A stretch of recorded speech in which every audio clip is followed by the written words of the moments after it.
Myslíš si, že migranti zničia Európu úplne jedného dňa? No je otázka, že čo v tej Európe zničia. Oni si môžu pretvoriť na seba a potom nebudú považovať za zničenú.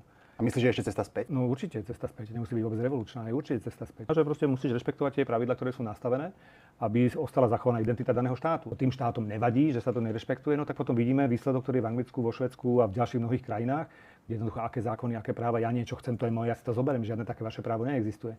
Za posledných 10-15 rokov vyjadrenia či Emirátov, či Bahrajnu, oni hovoria jedno, my by sme si do Európy tento odpad nikdy nepustili. Ja som počul, že tí, čo sem chodia, to je ten najväčší odpad, ktorý ani tieto dobré arabské krajiny nechcú. Že ani. Oni majú zásadný problém s tým, že kdokoľvek, kto je v ich pohľade radikalizovaný, v žiadnom prípade neprekročí hranice. Podstatné je, že vždy je problém v radikalizme.